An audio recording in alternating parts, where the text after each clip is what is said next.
जुड़ा लिया कि बाप दादा डरलौ नहीं बेटो न डरतौ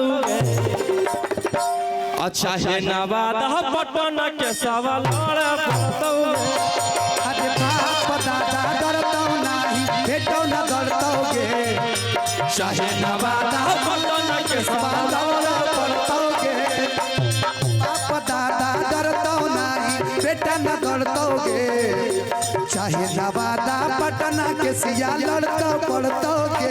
भैया भैया भैया केसिया नहीं केसवा केसवा केसवा केसवा ओके मेरा मगही थोड़ा सा टाइट है। पहला गाना है दूसरा गाना अरे की घूंघटा उठावे ला जइलै पिया औ जोरावे में सुतलै नहीं भूतल कई दिया कि 12 जब बजलै तो जंप मारले कि 12 जब बजलै तो जंप मारो रोशन भैया ये काले नमा किसे जे पशु ताके पियावा पंप मारोगे पर तू ताके पियावा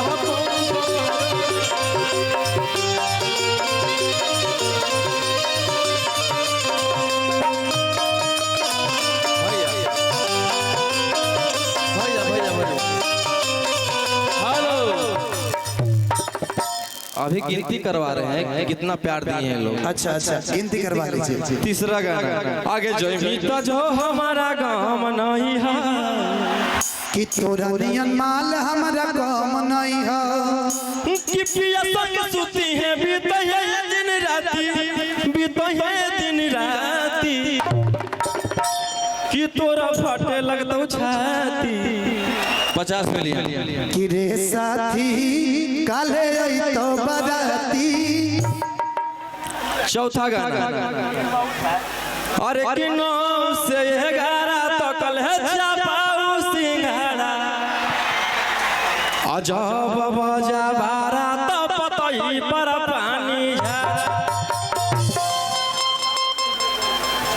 पांचवा गाना मगही के बाद सबसे होली गाना भैया हिरान बबुआ 100 मिलियन। अच्छा अरे के ऊपर से लगाई है लाल पियर रंगा कियारा वाला सबे बबुआ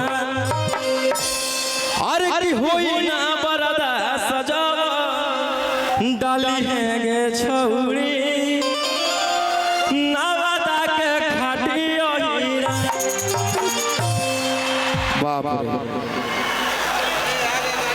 यही प्यार देख के तो दिल गदगद है भैया।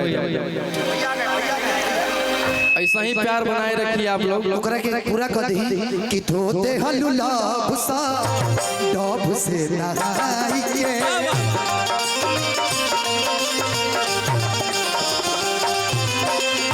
धोते हलुला भुसा डब से नहाई के